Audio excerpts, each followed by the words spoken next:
समन्ता चक्रवालेषु अत्रा गच्छन्तु देवता सद्धम्मं मुनिराजस्य शृण्वन्तु सग्मुखदं धम्मश्रवणकालो अयं बदन्ता धम्मश्रवणकालो अयं बदन्ता धम्मश्रवणकालो अयं बदन्ता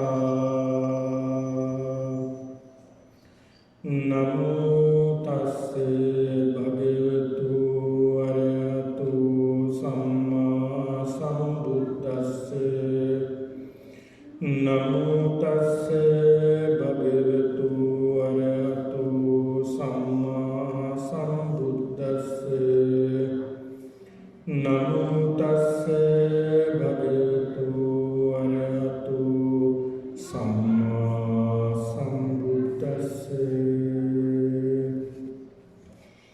ये धम्मा हेतुपभवाति संहेतु तथागतो आह ते संचयो निरोधो एवं वादि महासमनो।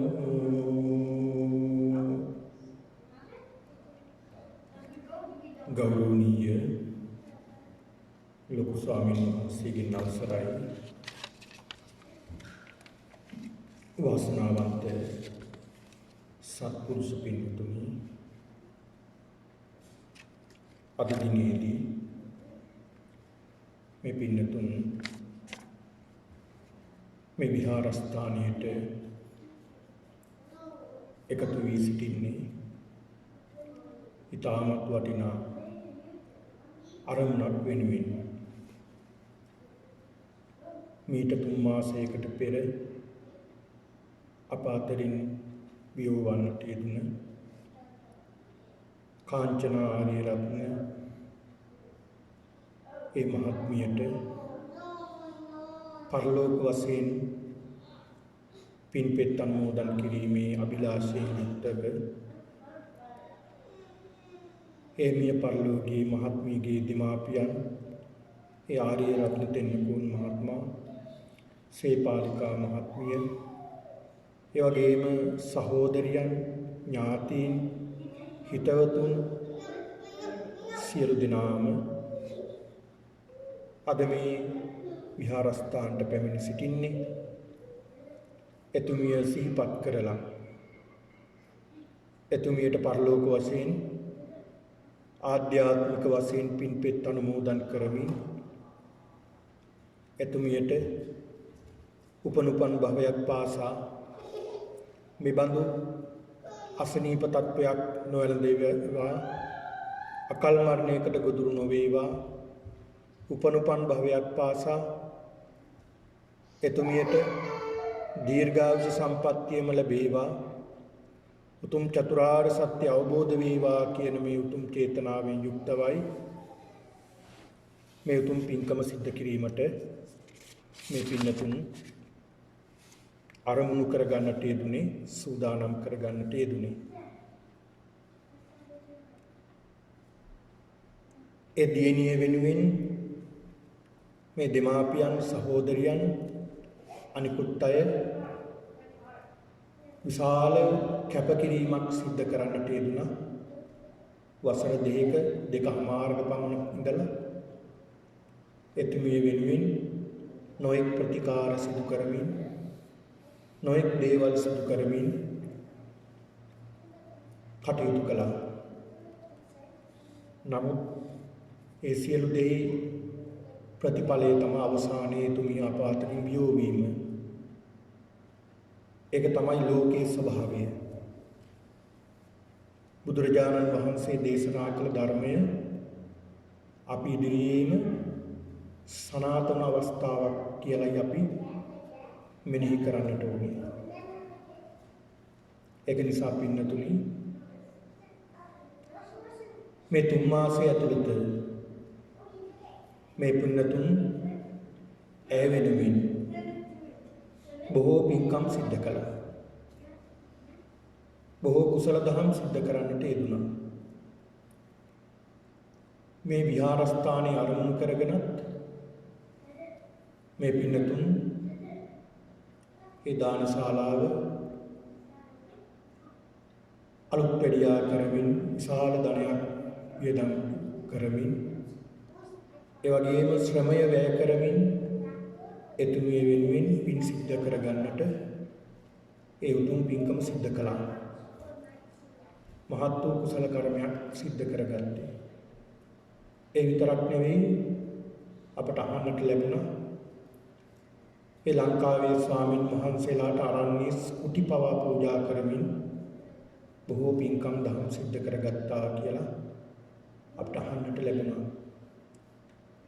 අපිට කරන්න තියෙන එකම දේ තමයි මේ බඳු පින්කම් දහම් සිද්ධ කරලා ඇය වෙනුවෙන් පින් අනුමෝදන් කරන එක.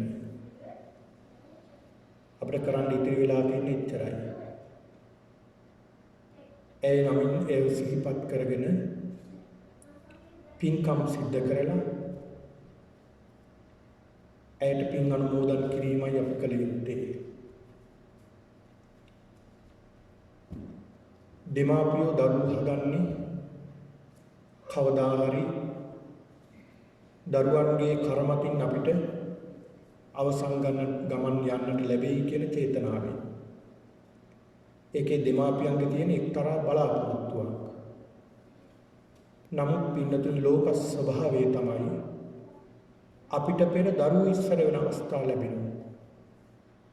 ඒ ගමන යන්නට අපිට පෙර දරුවන්ට ඒ ගමන යන්නට සිද්ධ වෙනවා. ඒක තමයි කර්මස් ස්වභාවය කියලා බුදුරජාණන් වහන්සේ පෙන්වලා දුන්නේ. අපි හොඳට මතක තියාගත යුතු කාරණාවක් තමයි අපි පින්නතුන් මේ తాවකාලික නවාතැන්පලකටයි අපි ඇවිල්ලා ඉන්නේ. ඒ කියන්නේ පින්නතුනි අපි මේ මනුස්ස භවයක් ලබාගෙන තියෙන්නේ බොහොම කෙටි කාලයකට. මේ ස්කන්ධ පහක් උපාදානය කරගෙන උපාදාන ස්කන්ධ පහක් හදාගෙන ඒකට විඥානයක් ඇතුල් කරගෙන අපි බොහෝ කෙටි කාලයක් ජීවත් වෙනවා. අවුරුදු 70ක් 80ක් පමණ ජීවත් වෙලා යම් කිසි හේතුවක් නිමිත්තක් මුල් කරගෙන දීර්ඝායුෂ ලැබුණොත් එහෙම නැත්නම් අඩු ආයුෂයකින් මිය ගිහිල්ලා තවත් තැනක උපත ලබනවා. ඒක තමයි ස්වභාවය. ඒක තමයි මේ සංසාර ස්වභාවය කියලා බුදුහාමුදුරුවෝ පෙන්ලා දුන්නේ. සංසාර පැවැත්ම.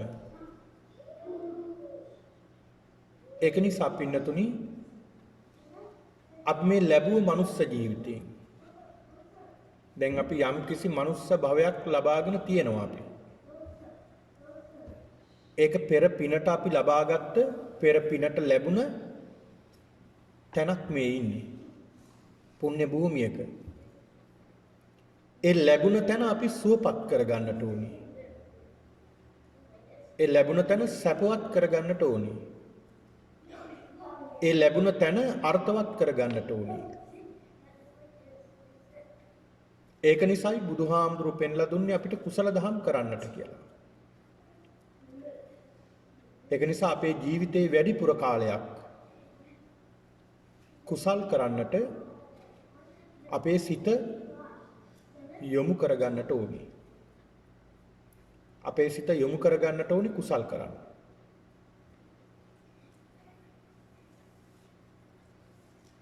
ඒක නිසා පින්නතුනි මේ මරණය අපි කාටත් මුහුණ දෙන්නට සිද්ධ වෙනවා. අපි කාටත් පොදු ධර්මතාවක් තමයි මේ මරණය කියන කාරණාව. අපි දන්නේ නැහැ මෙතන ඉන්න අපෙන් කාට ඉස්සර වෙන්න වේද දන්නේ මේ ගමනට. මෙතන ඉන්න අයගෙන් අපි කාගෙන් කී දෙනෙක්ට අපේ අභ්‍යන්තරයේ මොන මොන ලෙඩ තියෙනවද කියලා අපි දන්නේ නැහැ. අපිට කියන්න බෑ. ඒ වගේම තමයි යම් කිසි හේතුවක් නිසා ෂණිකව මරණයටපත් වෙන්නත් අපිට ඉඩ තියෙනවා. එම වෙන්නේ නැහැ කියලා අපිට කියන්න බෑ පින්නතුනි. අපි දන්නේ නැහැ අපේ ජීවිතය කොතනින් නිමා වෙයිද කියලා. ඒක නිසා ඒකට සූදානම් වෙලා අපි ක්‍රියා කරන්නට ඕනේ, කටයුතු කරන්න. නිතර මෙනෙහි කරන්න කියලා බුදුහාමුදුරුවෝ පෙන්ලා දෙනවා මරණය ගැන. මම ජරා මරණ උරුම කරගත්ත සත්වයෙක්. කොයි මොහොතක මගේ මරණය සිද්ධ වෙයිද දන්නේ නැහැ. ඒ මරණය සිදුවෙන මොහොතේ මට සිහි වුණොත් හොඳ දෙයක් මම හොඳ තැනක උප්පත්තිය ලබයි.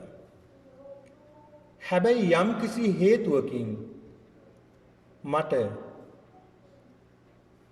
නරක දෙයක් සිහි වුණොත්, කරපු අකුසල කර්මයක් සිහි වුණොත්, අන්න ඒක තමයි පින්නතුනි භයානකම කාරණාව. යම් කිසි හේතුවකින් අපි සිද්ධ කළ යම් කිසි අකුසල කර්මයක් සිහි වුණොත් අපේ උත්පත්තිය එතෙන්ට ඇදිලා යනවා. ඒක නිසා නිතර කුසල් දහම් කරන්න. නිතර කුසල් දහම් කරන්න. නිතරම පින්කම් කරන්න. නිතර සිත රාග, ද්වේෂ, මෝහ කියන මේ කෙලෙස් වලින් දුරු වෙන විදිහටම, කෙලෙස් යටපත් වෙන විදිහටම ක්‍රියා කරන්න කියලා බුදුහාමුදුරු පෙන්ලා දෙනවා. නිතරම අපි අපේ සිත ගැන අවදියෙන් ඉන්න ඕනේ. ඒ වගේම නිතරම අපි අපේ කය ගැන අවදියෙන් ඉන්න ඕනේ. නිතරම අපි අපේ වචනය ගැන බොහෝම අවදියෙන් ඉන්න ඕනේ. කොයි මොහොතේ කොයි ආකාරයෙන් අපේ සිත, කය, වචනය කියන මේ ඉන්ද්‍රියන්ගෙන් අකුසලයක් සිද්ධ වෙයිද දන්නේ නැහැ. ඒ අකුසලයේ නිසා, ඒ සිද්ධ වෙන ක්‍රියාව නිසා, ඒ ක්‍රියාව අපි ඉදිරියට අරගෙන යයිද දන්නේ නැහැ. දැන් යම් කිසි ක්‍රියාවක් සිද්ධ වුණා, අපි හිතමු කෙනෙක්ට අපිට බයින්ද සිද්ධ වුණා. අපි ඒ කෙනාට බැන්නා. ඒක එතනින් අවසන් වෙයිද? එතනින් අවසන් වෙන්නේ නැහැ. ඒක තවත් දිගට ඇදෙනවා. දකින තැන වෛර කරන්න ගන්නවා. දකින තැන ක්‍රෝධ කරන්න ගන්නවා. දකින තැන බනින්නට, පලිගන්නට එයා ක්‍රියා කරනවා. ආන් එකයි භයානකම. අන්න ඒක නිසා ඒක ලත්තැනම ලොප් කරගන්න පුළුවන් නම්, ඒ කියන්නේ පින්නතුනි ඒ කාරණාව එනකොටම සිතින් හෝ කයින් හෝ වචනයෙන් යමක් කරන්න හදනකොටම ඒක එතනින්ම අවසන් කරගන්න පුළුවන් නම් එතනින් එහාට මහා ලොකු කර්මයක් රැස් වෙන්නේ නැහැ. ඒ කර්ම රැස් වෙන එක තමයි අපි වළක්ව ගන්න උත්සාහ කරන්නේ. කර්ම රැස් වෙනවා කියන්නේ මේ සසර තවත් අපිට යන්න සිද්ධ වෙනවා කියන එක. දැන් මේ ආර්යරත්න මහත්මයා ඒ වගේම ඒ සේපාලිකා මහත්මිය මේ දෙපළ ගැන ගත්තහම දැන් මේ අය මේ දියණිය වෙනුවෙන් ඇඬුවා. දුක් වුණා, ශෝක වුණා. ඒතර මේ අය කැමති කාරණාවක්ද මේ සිද්ධ වෙලා තියෙන්නේ? නෑ, මේ අය කැමති කාරණාවක් නෙවෙයි මේ සිද්ධ වුණේ. ඒ අකමැති නිසායි අපි අඬන්නේ, වැළපෙන්නේ, දුක් වෙන්නේ. එහෙනම් මේ සසරේ මොනතරම් මේ වෙනුවෙන් අපි අඬන්නට ඇද්ද? ඒ සසර ඕනේ නෑ. ඒ දුව වෙනුවෙන් එකපාරක් ඇඬුවා නම් අනිත් දරුව වෙනුවෙන් කීපාරක් අනණ්ඩ වේද කියලා අපි දන්නේ නැහැ. මේ සහෝදරියන්ට තමන්ගේ සහෝදරිය වෙනුවෙන් එකපාරක් ඇඬුවා. තව සහෝදරියෝ කී දෙනෙක් වෙනුවෙන් මේ සසරේ අනණ්ඩ වේද, අපිට අනණ්ඩ වේද කියලා දන්නේ නැහැ. ඒක තමයි හැටි. ඒක තමයි ස්වභාවය. එක අවස්ථාවකදී බුදුරජාණන් වහන්සේ ළඟට විශාකා වෙනවා. මේ විශාකා උපාසිකාව එන්නේ කොණ්ඩේ කඩාගෙන අඬාගෙන බොහෝම දුකින් එන්නේ. හේතුව තමයි ඇයගේ මිනිබිරියක් හිටියා. බොහෝම සුරතල්. දුවන පැන ඇවිදිමින් සෙල්ලම් කරමින් බොහෝම හුරතලයට හැදුන පුංචි මිනිබිරියක්. හදිසියේ මිය ගියා යම්කිසි රෝගයක් නිසා. ඒ මිනිබිරියගේ ආදාහනය කරලා, ඒ භූමි දාණය හෝ ආදාහනය කරලා තමයි ඒ දුක නිවා ගන්න ගෙදර යන්නෙත් නැතුව බුදුහාමුදුර ළඟට ආවේ. ඒ සෝවාන් වෙලා. සෝවාන් වුණාට දුක නැති වෙන්නේ නැහැ නේ. දුක තව තියෙනවා. මොකද කාමරාග පටික මේවා නැති කරලා නැහැ. ඒවා තියෙනවා. බුදුහාමුදුර ළඟට ආවා. එළ බුදුහාමුදුරන්ගෙන් අහනවා, ස්වාමීනි මම බොහෝම දුකින් ඉන්නේ. කොහොම කනගාටුවෙන් ඉන්නේ. ඇයි විශාකාව? බුදුහාමුදුරන්ට සඳහන් කරනවා, ස්වාමීනි මගේ මිනිබිරියක් හිටියා. හරි හුරතල්. දුවපැන සෙල්ලම් කරනවා, මගෙත් එක්කලමයි ඉන්නේ. මම හරි ආදරෙන් හිටියේ. හදිස්සියේ ලෙඩක් හැදිලා එක පාටම මිය ගියා. ස්වාමීනි මට දරා ගන්න බෑ. මට පුදුමාකාර වේදනාවක් මට තියෙන්නේ. හදවත පැලෙන්න තරම් වේදනාව. ඒ තරම් මම මේ දරුවට සෙනෙහසයි. ස්වාමීනි මගේ මේ ගින්න නිවා ගන්නයි ඔබ වහන්සේ ළඟට ආවේ කියලා සඳහන් කරනවා. බුදුහාමුදුරෝ දේශනා කරන විසාකාව, ඔබ ඔය ඇඬුවේ කවුරු වෙනුවෙන්ද? ස්වාමීනි මගේ මිනිබිරිය වෙනුවෙන්. විසාකා ওই මිනිබිරියට හරි ආදරේද? ඔව් ස්වාමීනි මම හරිම ආදරේ. විසාකාව එතකොට මේ මිනිබිරිය වගේ මිනිබිරියෝ තව 10ක් ඔබට ලැබෙනවා නම් ඔබ කැමතිද? ස්වාමීනි ඇයි මම අකමැති? මම හරිම කැමතියි. තව 10ක් නෙමේ 100ක් ලැබුණත් මම හරිම කැමතියි, හරි ආදරේ. එහෙනම් විශාකාව ඔබට මිනිබිරියෝ 10ක් ලැබුණොත් ඔබට 10 පාරක් අඬන්න වෙනව නේද? ඒ කියන්නේ දුක වැඩි කිරීම 10. කියන්නේ 10 වතාවක් දරුවෝ වෙනුවෙන් අඬන්න වෙනවා, මිනිබිරියෝ වෙනුවෙන්. විශාකාව ඔබට දරුවෝ 100ක් ඉන්නවා නම් ඒ 100 වෙනුවෙන්ම අඬන්න වෙන්නේ නැද්ද 100 වතාවක්? 100 වතාවක් අඬන්න වෙනවා. 1000 වතාවක් අඬන්න වෙනවා 1000ක් ඉන්නවනම්.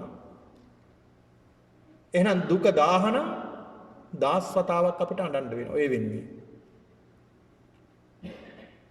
බුදුහාමුදුරුවෝ මේ විදිහට පැහැදිලි කරලා දෙනවා මේ දුකේ ස්වභාවය. ඇයි මේ දුකට හේතුව? අන හේතුවකුත් බුදුහාමුදුරුවෝ පෙන්ලා දෙනවා. දුකට හේතුව තමයි බැඳීම, ආදරය. මේ බැඳීම තියෙන නිසා අඬනවා. හැබැයි බැඳීම නැත්තම් එතන ඇඳීමක් නැහැ. බැඳීමක් නැත්තම් අඬන්න වෙන්නේ නැහැ. ඒක නිසා බුදුහාමුදුරුවෝ පෙන්ලා දෙනවා මෙන්න මේ බැඳීම නැති කරගන්න. මේ ඇලීම නැති කරගන්න. මේ ඇලීම බැඳීම නැති කරගත්තාම නත්ති සෝකෝ කුතෝ භයං. ශෝකයක් නැහැ, බයක් නැහැ. ප්‍රේමතෝ ජායති සෝකෝ ප්‍රේමතෝ ජායති භයං. ප්‍රේමතෝ විප්පමුත්තස්ස නත්ති සෝකෝ කුතෝ භයං. ප්‍රේමේ නිසා ශෝකයක් හටගත්තා නේ දැන්. දැන් මේ පින්නතුන් බොහොම ශෝකෙන් ඉන්නේ මේ කාල පරිච්ඡේදයේ. ඇයි මේ ශෝකයට හේතුව? ප්‍රේමතෝ ප්‍රේමේ නිසා. ප්‍රේමතෝ ජායති භයං. ලැබුණ දේ පරිස්සම් කරගන්න ගියාම බයක් ඇති වෙනවා තව කෙනෙක් මේක දැහැගනී කියලා. අනේ මට ලැබුණ දේ මට අහිමි වෙයි කියලා බයක් ඇති වෙනවා. අන්න ප්‍රේමයේම බයක් ඇති කළානේ. ප්‍රේමේ ශෝකයක් ඇති කරනවා. ප්‍රේමය බයක් ඇති කරනවා. ප්‍රේමතෝ විප්පමුත්තස්ස. ප්‍රේමයෙන් මිදුනහම නත්ති සෝකෝ ශෝකයක් නැහැ. කුතෝ භයං. ඉතින් බයක් කොහෙන්ද? බයකුත් නැහැ. තණ්හාය ජායති සෝකෝ තණ්හාය ජායති භයං. තණ්හාය විප්පමුත්තස්ස නත්ති සෝකෝ කුතෝ භයං.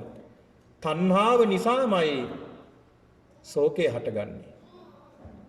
අපි ආදරය කරන ආස කරන කෙනෙක් අපෙන් ඈත් වුනහම ශෝකයක් හටගන්නවා. අපි කැමති නෑ ඈත් වෙනවට. හැබැයි ලෝකේ ස්වභාවය තමයි ඈත් වීම. ලෝකයේ ස්වභාවය තමයි ඈත් වීම. දැන් මේ දේ අපෙන් ඈත් වුණා. දැන් තියෙන කොටත් ශෝකේනේ. නැති වුනහම තියෙනකොට ඇලීම තියෙනවා. ඒ නිසා ශෝකය ඇති වෙනවා. දැන් නැති වෙලා නැති වුණාට පස්සේ තවත් ඒකේ ශෝකය තියෙනවා. අන්න බලන්න. ඒතර මේ සියල්ලටම හේතුව තමයි අපි ඇලීම. මේ ඇලීම තමයි මේ සියල්ලටම හේතුව. දැන් බලන්න පින්නතුනි. දැන් මේ මිය පරලෝකීය මේ දියණිය වෙනුවෙන්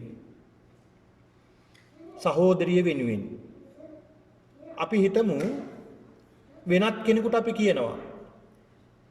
වෙනත් කෙනෙකුට අපේ එහා පැත්තේ ගෙදර කෙනෙකුට කියනවා මේ මෙහෙම දෙයක් සිද්ධ වුණා. ඔයාට දුකද කියලා අහනවා. එයාට දුක දැනෙන්නේ නැහැ. මොකද අපි එයාව දන්නෙත් නැහැ. එයා අපිව දන්නෙත් නැහැ. එයාට එහෙම දෙයක් නැහැ. එයා දන්නෙත් නැහැ. හැබැයි අපිටයි දුක. ඇයි ඒ කෙනාට දුකක් ඇති වුනේ නැත්තේ? ඒ කෙනාට දුකක් ඇති වුනේ නැහැ. එයා දන්නේ නැති නිසා. දැනගෙන බැඳීමක් ඇති කරගත්තා නම් එයාටත් දුකක් ඇති වෙන්නේ නැද්ද? එයාටත් මේ කාරණාව දුකක් ඇති වෙනවා. බලන්න මේ දුක ඇති වෙන හැටි. ඉතින් ඒක නිසා පින්නතුනි මෙන්න මේ කාරණා ටික හොඳට හිතේ තබාගෙන සිහිපත් කරගෙන ඔබ ධර්ම ශ්‍රවණය කරන්නට ඕනේ. මේ උතුම් ධර්මානුශාසනයේ කුසල කර්මයේ බලයෙන් මීට තෙමසකට පෙර මිය පරලෝකීය කාංචනා මහත්මියට දියණියට සහෝදරියට මේ උතුම් කුසලානුභාවය අනුමෝදන් කරමු. අනුමෝදන් වීමෙන් එතුමිය මේ භව ගමන අවසන් කොට උතුම් චතුරාර්ය සත්‍ය ධර්මය අවබෝධ කරගනිත්වා කියලා සාදු කියලා ප්‍රාර්ථනා කරන ධර්ම ශ්‍රවණය කරන්න. යේ ධම්මා හේතුප්පබවා තේසං හේතු තථාගතෝ ආහ. තේසංචයෝ නිරෝධෝ එවං වාදි මහා සමනෝ. මෙතන මහා සමන කියලා කියන්නේ භාග්‍යවතුන් වහන්සේට බුදුන් වහන්සේට කියපු කාරණාවක් මහා සමන. යේ ධම්මා යම් කිසි ධර්මතාවක් ධම්මා කියන ධර්මතාවයක්. එහෙම ධර්මතා බොහෝ මේ ලෝකේ පවතිනවා. ඔය සතර සතිපට්ඨානයේදී පෙන්නලා දෙනවා ධම්මානුපස්සනා කියලා කොටසක්. ඒ ධම්මානුපස්සනාවේ පෙන්නලා දෙන්නේ මේ ධර්මතා ගැන. මේ ධර්මතා තුල හිතව පිහිටව ගන්නේ කොහොමද? දැන් උදාහරණයක් කියන්නම්කෝ. අපි හිතමු ධර්මතාවක් තියෙනවා අනිත්‍ය කියලා. මේ අනිත්‍ය හමුවේ අපි සිත පිහිටව ගන්න ඕනේ. කොහොමද හිත පිහිටව ගන්නෙ? දැන් අපි ගන්න නිත්‍ය විදිහට. අපි ගත යුත්තේ කොහොමද? අනිත්‍ය විදිහට. එතකොට මේ අනිත්‍ය කියලා කියන්නේ මේ ලෝකේ ධර්මතාවක්. මේක නිත්‍ය කරන්න පුළුවන්ද? බෑ, නිත්‍ය කරන්න බෑ මේක. මේක ලෝකේ ස්වභාවයක්, ලෝකේ පැවැත්මක්. ලෝකේ කවදද හටගත්තේ? එදා ඉඳලා ලෝකේ විනාශ වන තුරු මේ ධර්මතාවයේ පවතින අනිත්‍ය. එහෙනම් මේ අනිත්‍ය කියන මේ කාරණාව අවබෝධ කරගෙන ඒ තුල හිත පිහිටව ගන්න එකයි ධම්මානුපස්සනා කියලා කියන්නේ. ඒ වගේ ධර්මතා බොහෝ තියෙනවා. මෙතන කියන්නේත් ඒකයි යේ ධම්මා යම් කිසි ධර්මතාවක් මේ කියන ධර්මතාවන් හේතුප්පබවා හේතුවකින් හට ගන්නවා නම් යම් කිසි ධර්මතාවක් හේතුවක් නිසා හට ගන්නවා නම් ඒ කියන්නේ මේ ලෝකේ පින්නතුණි හට ගන්නා වූ ඇතිවෙන්නා වූ යමක් ඇද්ද ඒ සියල්ලම හේතුව නිසා තමයි හටගන්නේ. ඒ සියල්ලම හටගන්නේ හේතුවක් නිසා. එක්කෝ එක හේතුවක් නැත්නම් හේතු ගොඩක් නිසා. හේතු ප්‍රත්‍ය නැති එකම දේ තමයි නිවන. එකම දේ තමයි නිවන. යේ ධම්මා හේතුප්පබවා තේසං හේතු තථාගතෝ යම් කිසි කාරණාවක් සිද්ධ වෙනවා නම් ඒ සිදුවෙන සියලු කාරණාවල හේතුව බුදුරජාණන් වහන්සේ දේශනා කරනවා. ඒකට සියලු හේතු බුදුහාමුදුරුවෝ දේශනා කරනවා. යේ ධම්මා හේතුප්පබවා තේසං හේතු තථාගතෝ ආහ තේසංච යෝ නිරෝධෝ දැන් මේ හේතු හට ගන්නවා ඒ හේතු නිසා නොඑක් ප්‍රශ්න ගැටලු ඇති වෙනවා මේ සංසාර පැවැත්මක් ඇති වෙනවා නොඑක් විදිහට රාග ద్వේෂ මෝහ ඇති වෙනවා ඒ සියල්ලම සිද්ධ වෙනවා තේසංචයෝ නිරෝධෝ එතකොට අන්නේ හේතුව නැති කරගන්න ආකාරයත් හේතු ඇති වෙන ආකාරයත් බුදුහාමුදුරෝ දේශනා කරනවා තේසංචයෝ නිරෝධෝ ඒ හේතුව නැති වෙන හැටි නැති කරගන්න ආකාරයත් බුදුහාමුදුරෝ දේශනා කරනවා. ඒවන් වාදී මෙන්න මේ වාදී කියලා කියන්නේ මෙන්න මේ කියලා දෙන මේ මෙන්න මේ කාරණාව කියලා දෙන කෙනෙක් තමයි මහා සමනෝ මේ භාග්‍යවතුන් වහන්සේ කියලා සඳහන් කළේ. මේ කාරණාව පින්නතුනි සඳහන් කළේ අස්සජි මහරහතන් වහන්සේ. මේ අස්සජි හාමුදුරුවෝ කියලා කියන්නේ පංචවග්ගීය භික්ෂුන් වහන්සේලාගෙන් අවසානම ස්වාමින් වහන්සේ. කොණ්ඩඤ්ඤ වප්පබද්ධිය මහා නාම අස්සජි කියන මේ අස්සජි මහරහතන් වහන්සේ. මේ අස්සජි මහරහතන් වහන්සේ ඇතුළු 69ක් භික්ෂුන් වහන්සේලා අමතලා බුදුහාමුදුරුවෝ දේශනා කරන මහණෙනි දැන් නුඹලා එක මගකින් යන්න එපා දෙන්නේ. එතකොට දෙන්නෙක් එක මග ගියොත් තව කෙනෙකුට අසාධාරණයක් සිද්ධ වෙන්නේ. තනි මග යන්න. දැන් මේ භික්ෂුන් වහන්සේලා සියලු දෙනාම ධර්මය අවබෝධ කරගත්ත පිරිසක්. දැන් ඔබට පුළුවන් තව කෙනෙකුට ධර්මය කියලා දෙන්න. ඒ හින්දා තාසු ජනපදයේසු තේස් දිසාසු ඒ ජනපදවල දිසාවල වැඩම කරලා ජනතාවට මේ ධර්මය කියලා දෙන්න කියලා. මෙහෙම වඩින අතරතුර තමයි කෝලිත උපතිස්ස කියන දෙන්නගෙන් කෝලිත කියන මේ පිරිවැජ්ජයට හම්බ වුණේ. මේ කෝලිත බැලුවා මොකද්ද? කවුද මේ? බොහොම සංවර ගමනකින් යන්නේ. ඉන්ද්‍රියන් බොහොම ප්‍රසන්නයි. මෙයා ගාව නම් යමක් තියෙනවා ඇති. යම් කිසි ධර්මයක් තියෙනවා ඇති ආධ්‍යාත්මයක් දිනු කරලා ඇති. කියලා තමයි ගිහිලා කතා කළේ. කතා කරනකොට කිව්වා මම මෙන්න මෙහෙම මතවාදී දරන කෙනෙක්ගෙන් මම මේ ධර්මය අවබෝධ කරගත්තේ. එයාගේ දේශනා කරන්නේ මෙන්න මේ දේ කියලා මෙන්න මේ ගාථාව දේශනා කළා. මේ ගාථාව ශ්‍රවණය කරපු මේ කෝලිත උපතිස්ස කියන මේ පිරිවැජ්‍ය මේ සරියුත් හාමුදුරුවෝ ඒ වෙනකොට ගිහි කෙනෙක් නේ. මේ සරියුත් හාමුදුරුවෝ එනකොට සෝවාන් වුණා. මේ ගාථාවේ පද දෙකයි ඇහුනේ. දෙකක් ඉගෙනගෙන හොඳට දැන් මොකද ධර්මයේ දියුණු කරලා තිබ්බ කෙනෙක්. ප්‍රඥාව වේගෙන් වර්ධනය වෙන්න පටන් ගත්තා. වහා අවබෝධ වෙන්න පටන් ගත්තා. එහෙම අය ඉන්නවනේ මේ ලෝකේ. මේ ලෝක විතර නෙමෙයි අපේ සමාජයේ අපි අතරත් ඉන්නවා. ඒකනේ පාසල් වල දරුවන්ට අධ්‍යාපනය ලැබලා දෙනකොට ඒ සියලු දරුවන්ට එක හා සමානව අධ්‍යාපනය ලැබලා සමහර කෙනෙකුට දෙයක් කියලා දෙනකොට එයා වහා ග්‍රහණය කරගන්නවා. පුංචි දෙයයි කියලා දෙන්නේ. ඒ දරුවා හැම දෙයක් මේකෙන් හොයාගන්න බලනවා. අවබෝධ කරගන්න බලනවා. තව කෙනෙකුට කොයිතරම් කියලා දුන්නත් ඒක බොහෝ කාලයක් වෙනකන් ග්‍රහණය කරගන්න බෑ. එහෙම ප්‍රඥාව තියන අය ඉන්නවා. ප්‍රඥාව අඩු වැඩි අය. මේ උපතිස්ස කෝලිත කියන මේ දෙදෙනා ප්‍රඥාවෙන් දියුණු කරගත්ත දෙන්නේ. මේක ඇහෙනකොටම මෙයා අවබෝධ වුණා මොකද්ද කියලා. සෝවාන් වුණා. ඒ ගාථාවයි මම මේ මාතෘකා කරගත්තේ. පින්නතුනි මේ කාරණාව සඳහන් කරනකොට අපි විශේෂයෙන්ම අවධානය යොමු කරන්න ඕනේ අපේ මේ පංච උපාදානස්කන්ධය ගැන. ඇයි මේ පංච උපාදානස්කන්ධය ඇති වෙන්නේ? ඇයි හැම දෙයකම ඇයි මොකද කියලා ප්‍රශ්න කරන්න ඕනේ අපි. ඒ ප්‍රශ්න කරනකොට තමයි උත්තර ලැබෙන්නේ. ප්‍රශ්න කරන්නේ නැතුව ඉන්නකොට උත්තර ලැබෙන්නේ නැහැ. අපි හොයන්න ඕනේ. සුතමේ ඥාන, චින්තාමේ ඥාන, භාවනාමේ ඥාන කියලා නුවණ වර්ධනය කරන ක්‍රම තුනක් තියෙනවා. සුතමේ කියලා කියන්නේ මේ වගේ ධර්මයේ ශ්‍රවණය කරන්න ඕනේ. ඒ ශ්‍රවණය කරන එකේ වටිනාකම කොච්චරද කියනවනම් දැන් මේ බණ අහලා ඔය ඇත්තොන්ට පුළුවන් ගිහිල්ලා කල්පනා කරන්න මේ ගැන. නිදහස් වෙලාවක මේ කියපු බණ මොකද්ද මේ හාමුදුරුවෝ? මොකද්ද මේ බුදුහාමුදුරුවෝ දේශනා කරපු මේ කාරණාව කියලා හොඳට චින්තාමේ සිත දියුණු කරගන්න උත්සාහ කරන්න ඕනේ. හිතන්න ඕනේ මේ කාරණා.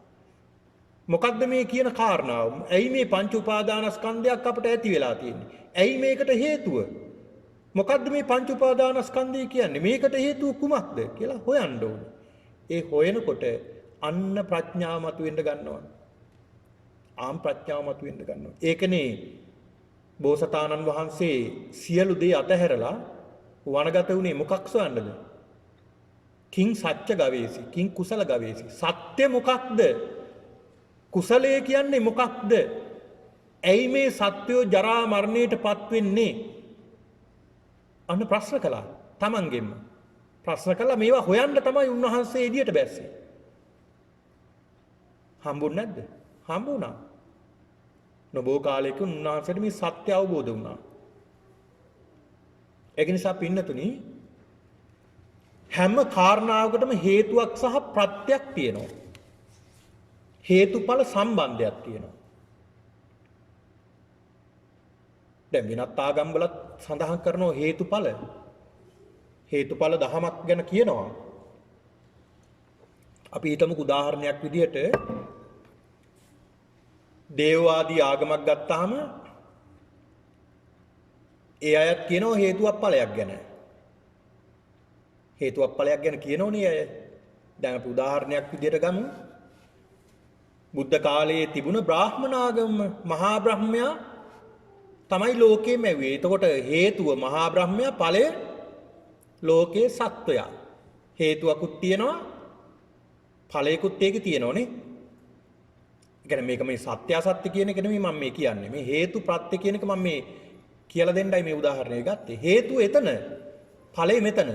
දැන් හේතුව දෙවියන් වහන්සේ, මහා බ්‍රහ්මයා, ඊශ්වර මේ විදිහට කියනවා. ඒතර ප්‍රත්‍ය ඵලය සත්‍ය නිර්මාණය වෙලා. දැන් ඒ අය එහෙමනේ කියන්නේ. මේ ලෝකයේ තියෙන සියලු දේවවාදී ආගම් එහෙම තමයි කියන්නේ. හැබැයි හේතුවක් ප්‍රත්‍යක් තියෙනවා. හැබැයි ඒ අතර සම්බන්ධයක් තියෙනවද? නැහැ. සම්බන්ධයක් නැහැ. හේතුඵල සම්බන්ධතාවයක් කියලා දුන්නේ බුදුහාමුදුරු විතරයි. හේතුවත් ඵලයක් අතර සම්බන්ධයක් තියෙනවා. දැන් අතර හේතුවයි ඵලයයි සම්බන්ධයක් තියෙනවද? සම්බන්ධයක් නැහැ. එතකොට මේ හේතුඵල සම්බන්ධතාවය ගැන හේතුඵල සබඳතාව පිළිබඳවයි බුදුහාමුදුරු පෙන්ලා දුන්නේ. ඒක හරි ගැඹුරින් මේක පින්නතුනි එක අවස්ථාවක ආනන්ද හාමුදුරුවෝ බුදුහාමුදුර ළඟට ඇවිල්ලා අහනවා ස්වාමීනි භාග්‍යවතුන් වහන්සේ මේ පටිච්ච සමුප්පාදය හරියට මට හොඳට වැටහෙනවා. හරි සරල විදිහට තේරෙනවා ස්වාමීනි. හරි සරලයි නේද? හොඳට වැටහෙනවා නේද? හොඳට බොහොම සරලයි නේද ස්වාමීනි කියලා සඳහන් කරනවා. එතනදී බුදුහාමුදුරුවෝ දේශනා කරන එහෙම කියන්න එපා ආනන්ද. මේ හේතුඵල සම්බන්ධතාවය කියන බොහොම ගැඹුරු කාරණාවක්. මේක තේරුම් ගන්න බොහොම අපහසු. දුද්දසෝ දුරවබෝධෝ බොහොම අපහසු අමාරුවෙන් තේරුම් ගත යුතු කාරණාවක්. ඒ කියන්නේ බුදුහාමුදුරුවෝ බුද්ධත්වයට පත් වෙලා මේ පටිච්චසමුප්පාදය අනුලෝම පටිලෝම වශයෙන් මෙනෙහි කළා. පළවෙනි දවසේ අනුලෝම වශයෙන් මෙනෙහි කරනවා, දෙවෙනි දවසේ පටිලෝම වශයෙන් මෙනෙහි කරනවා. එතකොට තමයි බුදුහාමුදුරන්ගේ ශරීරයෙන් සවනක් ගන රශ්මිමාලාවක් නිකුත් වෙන්න ගත්තේ. ඔන්න බලන්න. එතකොට මෙහෙම අහපු බුදුහාමුදුරුවෝ මෙහෙම සඳහන් කළා. දැන් තියෙනෝනේ බුදුහාමුදුරුවෝ දේශනා කරන යෝ පටිච්ච සමුප්පාදං පස්සති සෝ ධම්මං පස්සති. යමෙක් පටිච්ච සමුප්පාදයේ දකිනවා නම් ඔහු ධර්මයේ දකිනවා. සෝ යෝ ධම්මං පස්සති සෝ පටිච්ච සමුප්පාදං පස්සති. යමෙක් ධර්මයේ දකිනවා නම් ඔහු පටිච්ච සමුප්පාදයේ තමයි දකින්නේ. එතකොට බලමු පින්නතුනි අපි මේ පටිච්චසමුප්පාදය කියන්නේ මොකක්ද කියලා. දැන් මේක අපි අවිද්‍යාවෙන් දැන් මේකේ පටිච්චසමුප්පාදයේ අංග 12ක් තියෙනවා. මේ 12 පළවෙනි කාරණාව තමයි අවිද්‍යාව. අවිද්‍යාපත්‍ය සංඛාරා, සංඛාරපත්‍ය විඥානං, විඥානපත්‍ය නාම රූපං, නාම රූපපත්‍ය සලආයතනං, සලආයතනපත්‍ය පස්සෝ, පස්සපත්‍ය වේදනා, වේදනාපත්‍ය තණ්හා, තණ්හාපත්‍ය උපාදානං, උපාදානපත්‍ය භව, භවපත්‍ය ජාති, ජාතිපත්‍ය ජරා මරණං, ශෝක පරිදේව, දුක්ඛ දෝමනස් උපායාස සම්භවಂತಿ. ඒ අංග 12 හැදිලා තියෙන හැටි.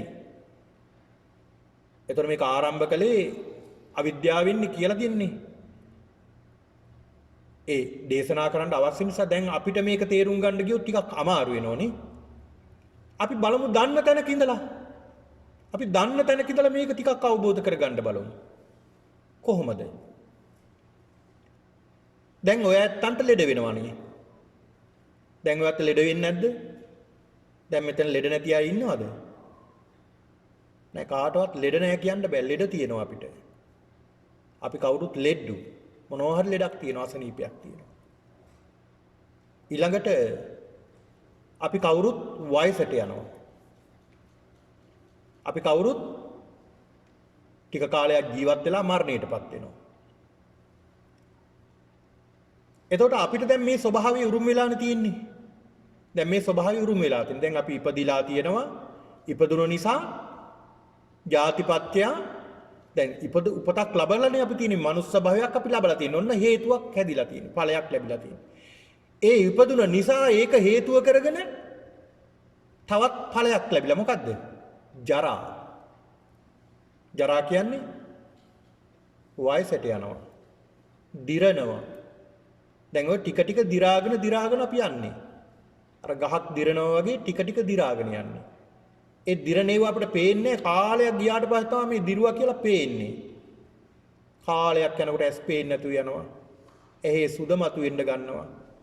ඊට පස්සේ ඇහි කාච දානවා.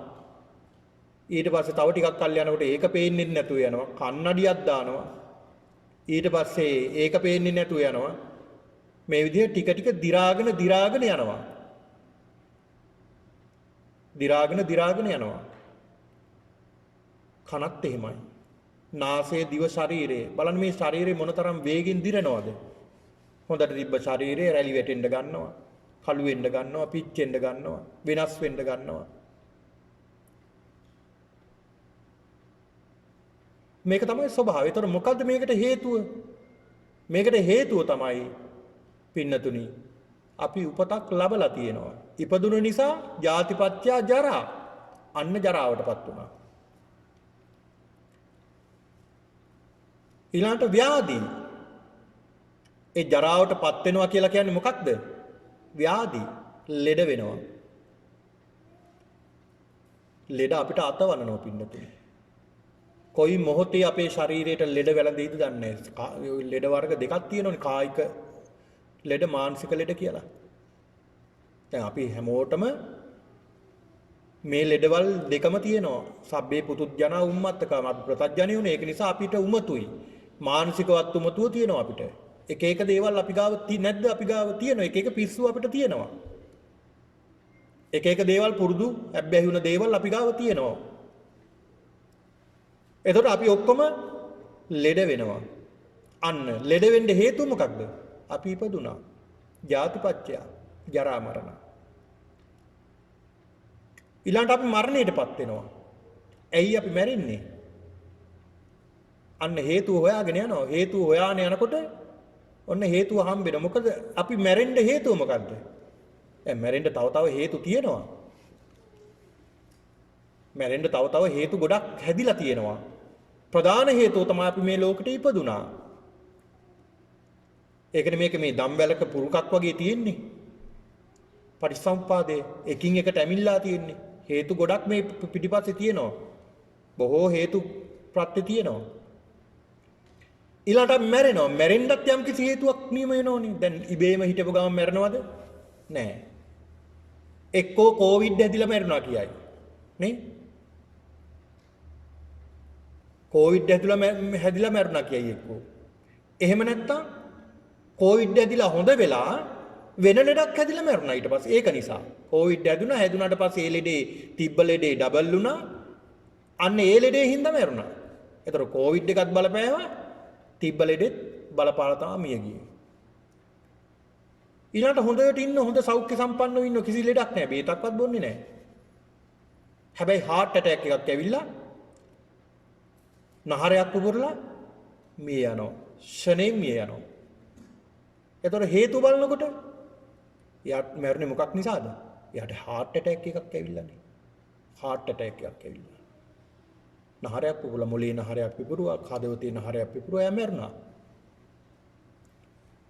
ඉතින් මේ හේතු මේ. ඒතර මැරෙන්නත් ආසන්න හේතුවක් තියෙනවා. දැන් සමහර හේතු හොයාගන්නත් බෑ මැරෙන්න හේතුව මොකක්ද කියලා. වල දාලත් පස්සේ මාස ගාණක් ගියාට පස්සේ ගොඩ ගන්නවනේ. හේතුව මොකක්ද කියලා හොයන්න. මලමිනී ගොඩ ගන්නවා. සමහර මෘත ශරීර ගොඩ අරගෙන පරීක්ෂණ කරනවා කෑලි අරගෙන මේ ශරීරයේ කොටස් අරගෙන මොකක්ද මේකට හේතුව?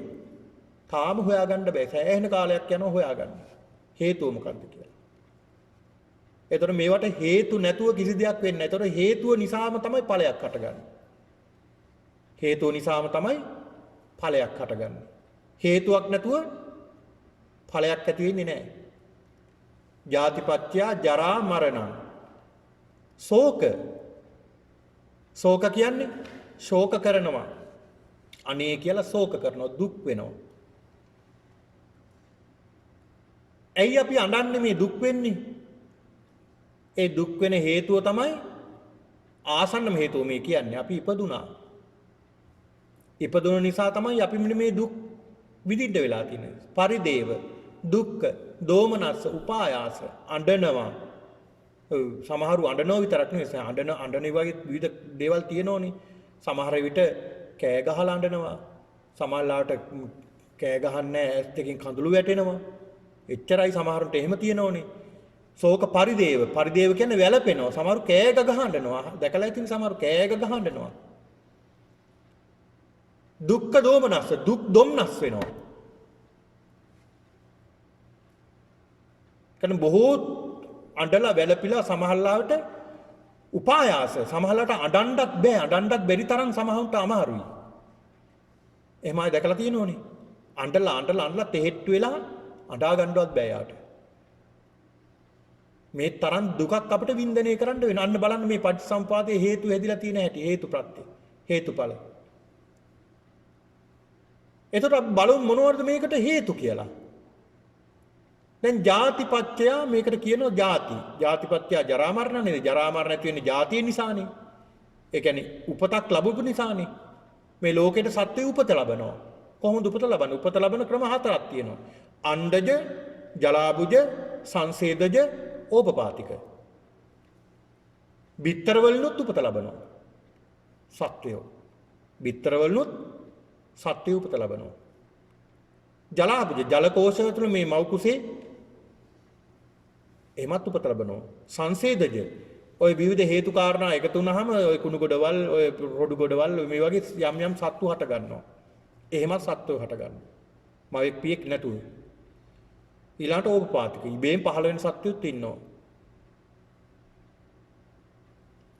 ඔය දෙවියන් බ්‍රහ්මීන් අපාය සත්වයින් වගේ ඉබේ පහළ වෙන සත්වයෝ ඉන්නවා.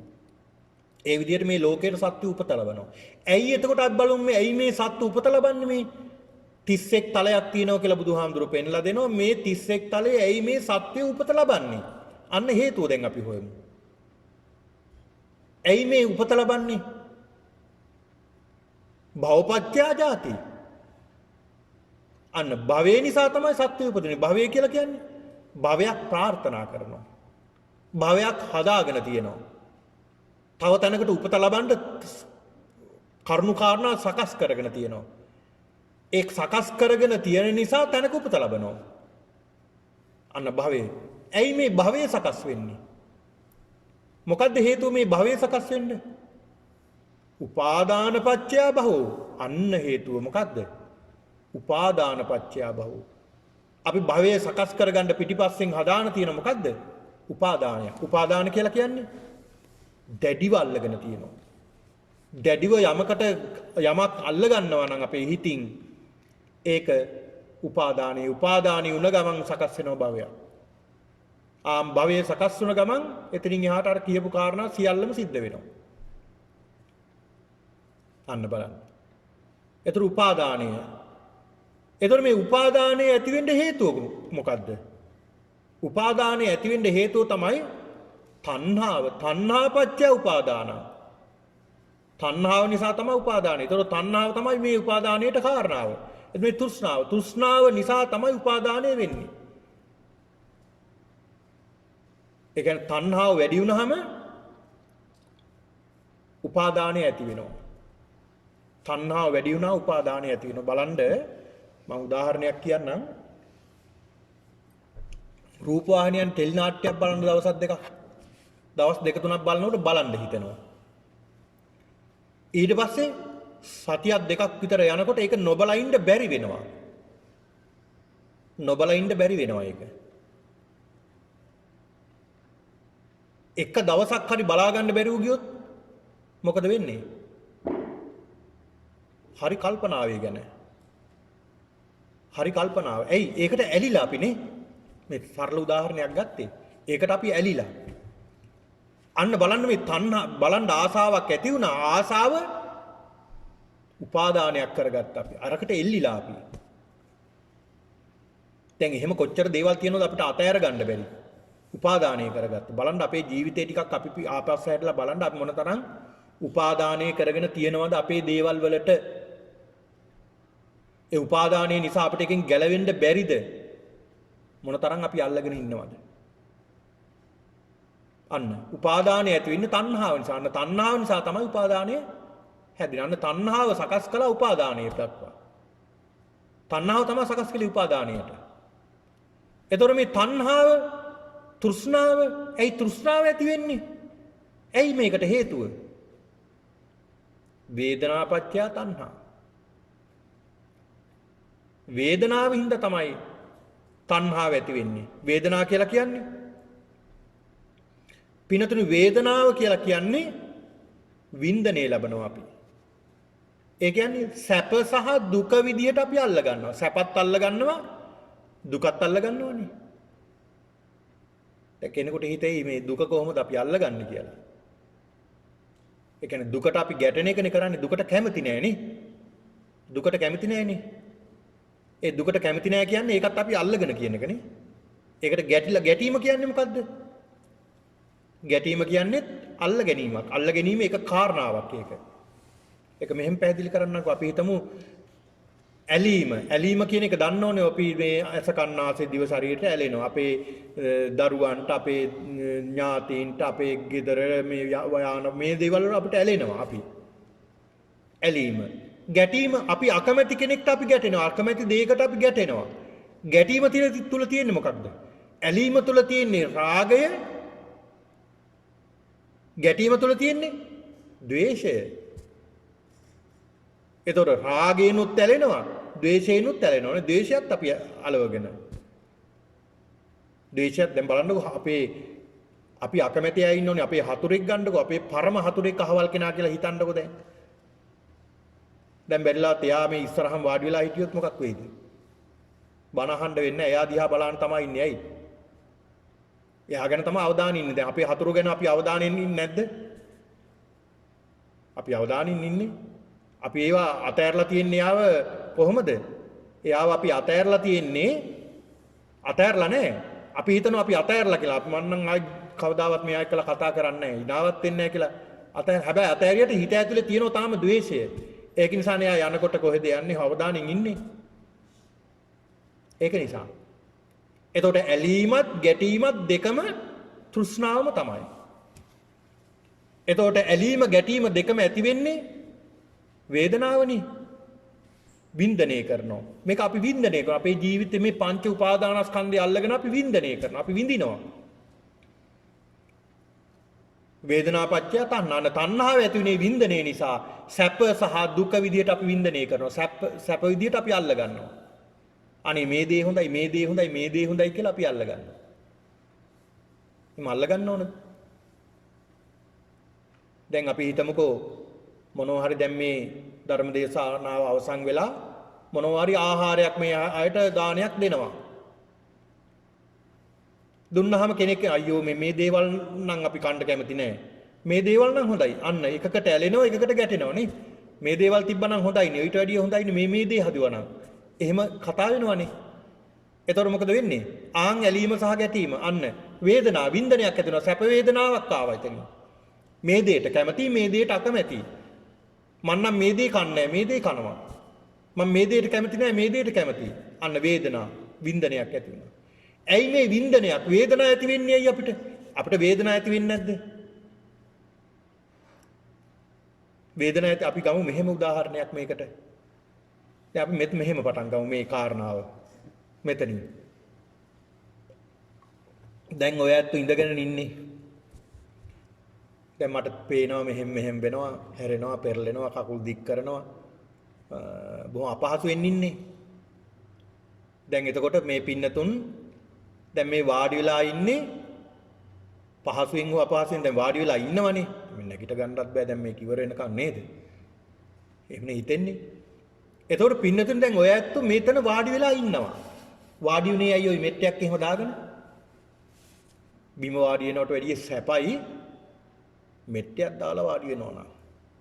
සමහර විට නෑ මෙට්ටෙට වැඩිය ටිකක් සැපයි පුටුවක වාඩි වෙනවා. මේ මෙට්ටෙක වාඩි වුණත් මේ විදිහට බිත්තියට ටිකක් හේතුවක් දාලා පොඩ්ඩක් හිටියොත් ටිකක් සැපයි කියලා ඉන්න පුළුවන් කියලා හිතාන අපි ඉන්නවනේ. දැන් ඒකට වාඩි වුණේ මොකක් කියලා හිතාගෙනද? දැන් මේ හේතුඵලය තමයි මේ උගන්වන්නේ. හේතුඵලය. පටිසම්පාදයයි මේ කියලා දෙන්නේ. හැමදේම පටිසම්පාදයක්.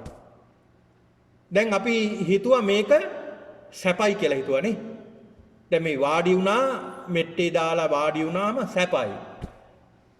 සැපයිනේ. සැපයි කියලා වාඩි වුණා. දැන් මොකද උනේ? අර සැපම මොකද උනේ? ටික වෙලාවක් යනකොට දුකක් වුණානේ. දැන් ඔය ඇත්තෝ ඇත්තටම සැපය කියලා හිතුවන්නේ නැත්නම් ඔය ඇත්තන්ට හිතුණාද මේක දුකක් කියලා හිතුණාද මේ වාඩි වෙනකොට? වාඩි වෙනකොට හිතුණාද දුකක් කියලා? ඇයි හිතුන්නේ නැත්තේ? ඔතනින් අපිට යන්න පුළුවන් අවිද්‍යාව. දන්නේ නැහැ. චතුරාර්ය සත්‍ය ගැන මේ ධර්මය ගැන අවබෝධයක් නැහැ. ඒක නිසායි අපි මුලා වෙලා ඉන්නේ. ඒක නිසා තමයි ඉඳ ගන්නකොට අපිට තේරුන්නේ නැත්තේ ඕක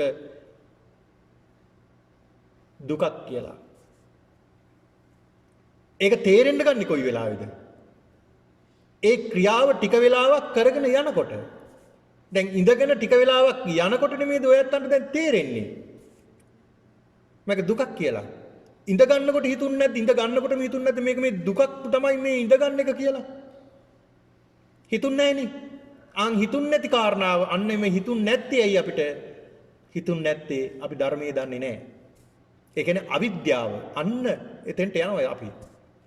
අවිද්‍යාව නිසා තමයි මෙතෙන්ට යන්නේ. දැන් මේකට ආසන්නම කාරණාව මම කියලා දෙන්නම්. මේ ඇයි මේ අපිට මේ වේදනාවක් ඇති වෙන්නේ කියලා. දැන් එතකොට අපිට මේක ටික වෙලාවක් යනකොට දුකක් ඇති වෙනවා. දැන් සැප කලින් සැපයක් කියලා හිතුවා දැන් දුකක්. සැපේ කියලා අපි සැපේට ඇලුනා. ටික වෙලාවක් යනකොට මේ සැපේ දුකක් වුණා. අපි දුකට මොකද වෙන්නේ? ගැටෙනවා. ගැටෙනවනේ. ඇලීම සහ ගැටීම. එතකොට වේදනාව ඔන්න වින්දනයක් හටගත්තා. සැප සහ දුක. එතකොට අපි බලමු මෙහෙම. එතකොට මේ වින්දනය හටගන්නේ කුමක් නිසාද? ඇයි මේ වේදනාවක් එන්නේ? පස්සපච්චය වේදනා. ස්පර්ශ වෙනවා. ස්පර්ශ වෙනවා. යමක ස්පර්ශ වුණ නිසා නේද වේදනාවක් එන්නේ. දැන් ඔය ඇත්තෝ මෙතන බිම වාඩි වුණා කොහෙද ඔය ඇත්තන්ගේ ශරීරය ස්පර්ශ වුණේ? පොළවත් එක්කලා මෙට්ටයත් එක්කලා ස්පර්ශ වුණා. කයට පහසක් ලැබුණා. ඒ ලැබුණ පහස ලැබෙනකොටම අපි හිතුවා සැපයි කියලා. ටික වෙලාවක් යනකොට ඒක ඔන්න දුකක් බවට පත් වුණා. පස්සපච්චය වේදනා. ස්පර්ශය නිසා තමයි වින්දනයක් හටගන්නේ. ස්පර්ශය නිසා තමයි සැප දුක කියලා වින්දන හටගන්නේ අපිට. වින්දන හටගන්නේ. ඔය ඇස කන නාසය දිව ශරීරය මේ වගේ අපි සැප දුක වින්දන හටගන්නවා. අපි බලනකොටම අපිට තේරෙන්නේ නැහැ මේක සැපක් කියලා. දැන් අපි හරි ආසාවෙන් ටෙලි නාට්‍ය බලන්නේ.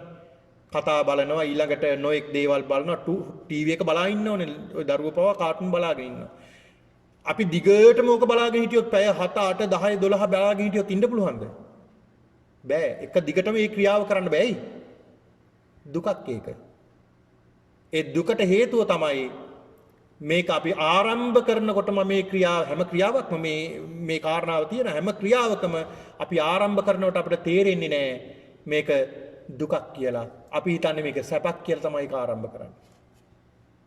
සැපක් කියලායි ආරම්භ කරන්නේ. ඒ සැපක් කියලා ආරම්භ කළාට ටික වෙලාවක් යනකොට තමයි ඒකේ දුක තේරෙන්න ගන්නේ. අන පස්සපච්චය වේදනා ස්පර්ශ වුණ නිසා තමයි වින්දනය හටගන්නේ. එතකොට මේ ස්පර්ශ වෙන්නේ කුමක් නිසාද? ස්පර්ශ වෙන්නේ පින්නතුනි බුදුහාමුදුරුවෝ පෙන්ලා දෙනවා. සලායතන පච්චය පස්සෝ සලායතන ආයතන හයක් තියෙනවා. ඔය ආයතන හය තියෙන තුරු ස්පර්ශ වෙනවා. ආයතන හය නැත්තම් ස්පර්ශ වෙන්නේ ආයතන හය තියෙනවනේ. තියෙන නිසා ස්පර්ශ වෙනවා. මොනවද මේ ආයතන හය? ඇස, කන, නාසය, දිව, ශරීරය, මනස මේවට ගොදුරු වෙනවා. බාහිර ආයතන හයක් රූප, ශබ්ද, ගන්ධ, රස, ස්පර්ශ, පොට්ටබ්බ ධර්ම. ඇසට රූපයක් ඇති වෙනෝනේ. චක්කුංච පටිච්ච රූපේ උප්පජ්ජති චක්කු විඥාන. ඇහැට රූපයක් ගැටෙනකොට චක්කු විඥානයක් ඇති වෙනවා. ඔන්නේ process එක දැන් ඊළඟට බුදුහාමුදුරු පෙන්ලා දෙනවා. චක්කුංච පටිච්ච රූපේ උප්පජ්ජති චක්කු විඥාන තින්නම් සංගති පස්සෝ. තුනක් එකතු වුණ තැන ස්පර්ශ වෙනවා. මොනවද? ඇසත් රූපයත් විඥානයත් එකතු වුණ තැන ස්පර්ශ වෙනවා.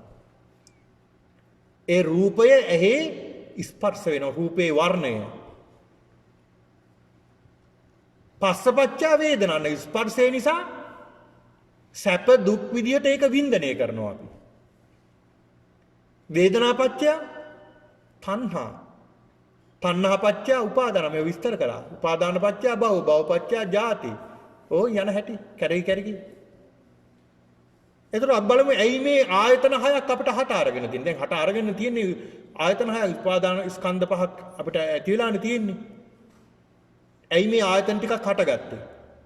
ඊළඟ බුදුහාඳුරු පෙන්ලා දෙනවා නාම රූප පත්‍ය සලආයතන. නාම රූපක් තියෙනවා. නාම රූප කොටස් දෙක නිසා තමයි ආයතන හයක් හට අරන් තියෙන්නේ. නාම රූප තමයි ඒකට ආසන්නම හේතුව. නාම රූප. නාම කියලා කියන්නේ වේදනා සංඥා සංස්කාර. වේදනා සංඥා සංස්කාර නාමයන් ඒවා. රූප ඇස කන නාසය දිව ශරීරයේ රූප ශබ්ද ගන්ධ රස ස්පර්ශ. නාම රූප මේ නාම රූප කියන කොටස් මේවා නිසා තමයි ආයතන හයක් හට අරන් තියෙන්නේ. දැන් මේ ආයතන හයක් හැදිලා තියෙන්නේ ඇහැ හැදිලා තියෙන්නේ නාම රූප. කන හැදිලා තියෙන්නේ නාම රූප ගොඩක් නිසා. නාසය හැදිලා තියෙන්නේ නාම රූප ගොඩක් නිසා. දිව හැදිලා තියෙන්නේ නාම රූප ගොඩක්. ශරීරය හැදිලා තියෙන්නේ නාම රූප ගොඩක් නිසා. ඇහැ කොහොමද නාම රූප ගොඩක් කියලා කියන්නේ? දැන් මේ ඇහැ නිසා නාම රූප ගොඩගින්නේ ඇහැ හැදිලා තියෙන්නේ. දැන් රූපයක් නෙමෙයි තියෙන්නේ. ඇහැ කියලා කියන්නේ රූපයක්. ඒ රූපය හැදිලා තියෙන්නේ නාමයකුත් එක්කලා. මොනවද මේ ඇහැට ගොදුරු වෙන නාමය? වේදනාවක් එන්නේ නැද්ද ඇහැට? සංඥාවක් එන්නේ නැද්ද ඇහෙන් හඳුනගන්නේ නැද්ද? සංස්කාරයක් ඇති වෙන්නේ නැද්ද ඇහැ නිසා? අන්න බලන්න. නාම රූප ගොඩක් මේක. නාම රූප ගොඩ නිසා තමයි නාම රූප නිසා තමයි ආයතන හයක් හැදිලා තියෙන්නේ. එතකොට නාම රූප හැදිලා තියෙන්නේ මොකක් නිසාද? විඥානපත්‍ය නාම රූපම්. විඥානයක් හට අරගෙන තියෙනවා. විඥානයක් හට අරගෙන තියෙනවා. විඥානයක්. විඥානය හටගන්න හේතුව මොකක්ද? පිනතුනේ බුදුහාමුදුරු පෙන්ලා දෙනවා මේ විඥානය. මේ කියන්නේ විඥානය හොයන්න යන්න එපා කියලා බුදුහාමුදුරු සමහර හොයන්න යනවා විඥානය ආරම්භුනේ කොහෙන්ද? අවසාන වෙන්නේ කොහෙන්ද? මේක හටගන්නේ යම්කිසි හේතුවක් ප්‍රත්‍යක් නිසා. දැන් විඥානයක් දැන් මොන තරම් විඥාන මේ විශ්වයේ තියෙනවද? හේතු ප්‍රත්‍ය නිසා හටගත්ත. මේ සත්‍යෝ මෙයාලට කියන්නේ. සමහරට ඒ ශරීරයේ සත්වයන්ගේ ශරීර ඕලාරික වෙන්න පුළුවන්, සුකුම වෙන්න පුළුවන්. ඒ කියන්නේ රළු ශරීර වෙන්න පුළුවන්. දැන් අපේ වගේ රළු ශරීර තියෙන සත්වයෝ ඉන්නවා.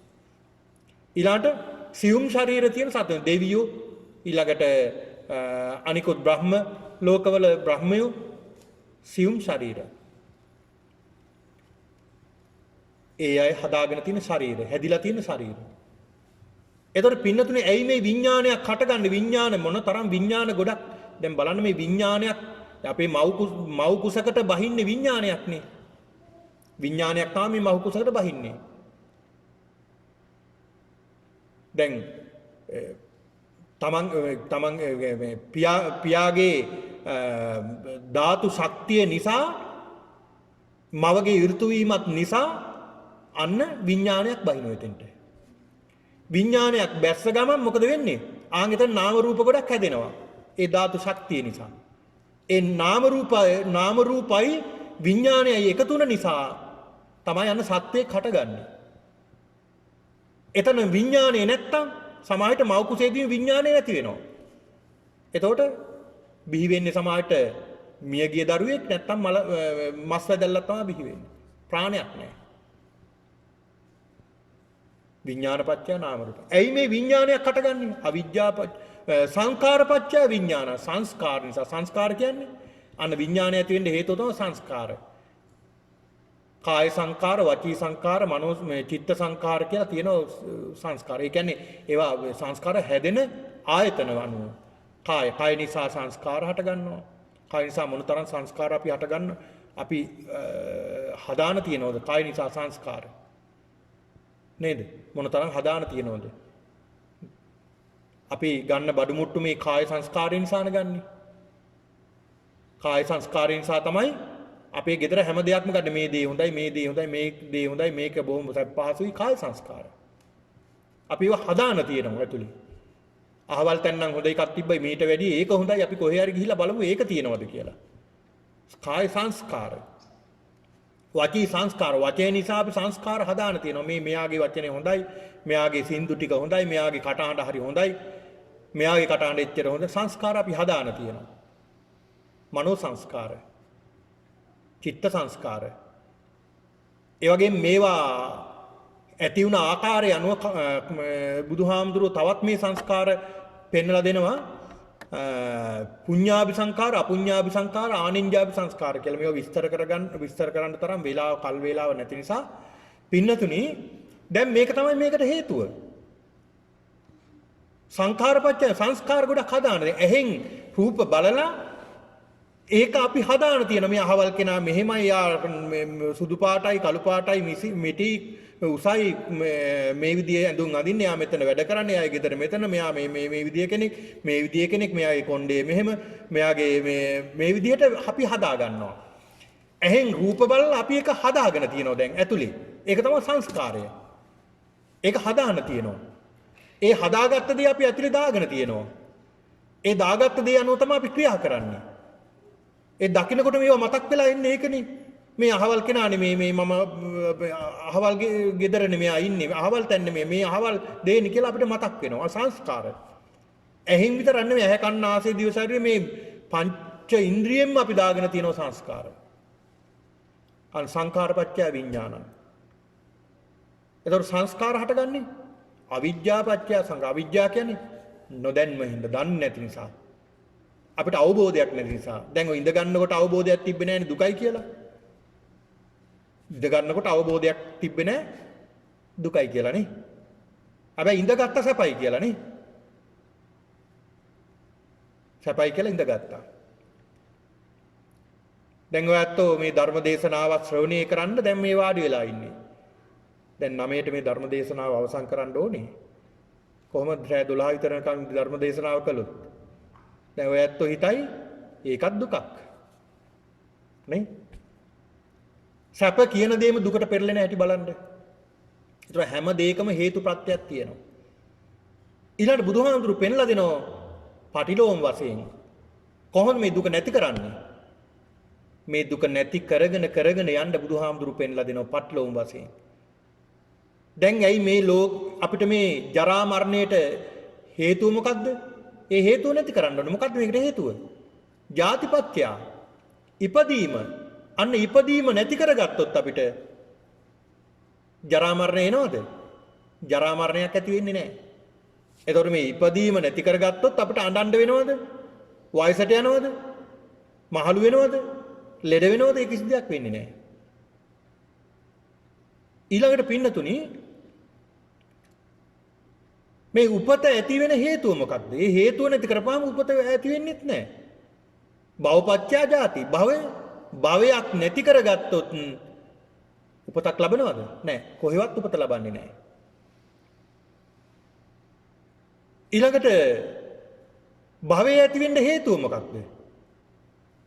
ඒ හේතුව තමයි උපාදාන පත්‍ය භව. මේ අල්ල ගැනීම, දැඩිව ග්‍රහණය කර ගැනීම නැති කරගත්තොත් උපතක් ඇති වෙනවද? නැහැ. එතනින් එහාට දුකක් ඇති වෙන්නේ නැහැ. එහෙනම් උපාදානය නැති කරන්න ඕනේ. උපාදානය නැති කිරීමෙන් භවය නැති වෙනවා. ඊළාට උපාදානය නැති කරන්නේ කොහොමද? තණ්හා පත්‍ය උපාදානං. තණ්හාව නිසා උපාදානය ඇති වෙන්නේ. තණ්හාව නැති කිරීමෙන් තණ්හා නිරෝධා උපාදාන නිරෝධෝ. තණ්හාව නැති කළා අන්න උපාදානයත් එතකොට නැති වුණා. එතකොට තණ්හාව නැති ඇති වෙන්නේ මොකද්ද හේතුව? පින්නදී තණ්හාව ඇති වෙන්න හේතුව තමයි වේදනාපච්චය තණ්හා. වේදනා නිරෝධා තණ්හා නිරෝධෝ. වේදනාව නැති කරනකොට අන්න තණ්හාවක් එතන නැති වෙනවා. ඊළඟට මේ වේදනාව ඇති වෙන්නේ මොකද්ද හේතුව? වේදනාව ඇති වෙන්න හේතුව තමයි පස්සපච්චය වේදනා. ස්පර්ශ වෙනවා. මේ ස්පර්ශය නිසා පංච උපාදානස්කන්ධයට මේ ස්පර්ශ වෙනවා මේ සියල්ල. ඒක නිසා වේදනාව ඇති වෙනවා. මේ පංච උපාදානස්කන්ධයට ස්පර්ශ වෙන එක නවත්ත ගත්තොත් මෙතන සඳහන් කරන්න පින්නතුනි ස්පර්ශ කියන අල්ල ගැනීම. ස්පර්ශයෙන් අපි අල්ල ගන්නවා. නැත්නම් මේ රහතන් වහන්සේලාට ස්පර්ශ වෙන්නේ නැද්ද? දැන් රහතන් වහන්සේලා රහත් වුණාට උන්වහන්සේ දැන් බුදුහාමුදුරු බුද්ධත්වයට ලැබුවාට පස්සේ කවදාවත් රූප පෙවුන්නේ නැද්ද? එහෙනම් අන්ධ වෙන්න එපා. රහතන් වහන්සේලා හැමනේ. එහෙම උන්නේ නැහැ. උන්වහන්සේලා රූප දැක්ක. උන්වහන්සේලාට ශාරීරික වේදනාවක් දැන් නැහැ. හැබැයි උන්වහන්සේලා අල්ලගත්තද නැහැ. ස්පර්ශ වෙලා එතනින් එහාට ගෙනිච්චේ නැහැ. අන්න ස්පර්ශය නැති වෙනවා. ස්පර්ශය නැති වෙන්නේ ඇති වෙන්නේ මොකක් නිසාද? පින්නතිනි බුදුහාමුදුරු පෙන්ලා දෙනවා පස්සපච්චය වේදනා. ඊළඟ සලායතන පස්චය පස්සෝ. ආයතන හයක් හට අරගෙන තිනවා. ආයතන හය නැති කරපුවාම ස්පර්ශ වෙන්නේ නැහැ. ආයතන හය මොකක් නිසාද හට අරගෙන තියෙන්නේ? නාම රූපේ නිසා. නාම රූප නැති කළාම ආයතන හයක් එතන ඇති වෙන්නේ නැහැ. නාම රූප ඇති වෙන්නේ මොකක් නිසාද? විඥාන නිසා. විඥානේ නැති කළොත් එතන නාම රූපයක් ඇති වෙන්නේ නැහැ. විඥානය ඇති වෙන්න හේතුව මොකක්ද කියලා බලනවා. සංස්කාර. සංස්කාර නැති කිරීමෙන් විඥානය නැති වෙනවා.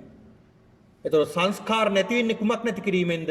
අවිද්‍යාව නැති කිරීමෙන්, චතුරාර්ය සත්‍ය අවබෝධ කිරීමෙන්.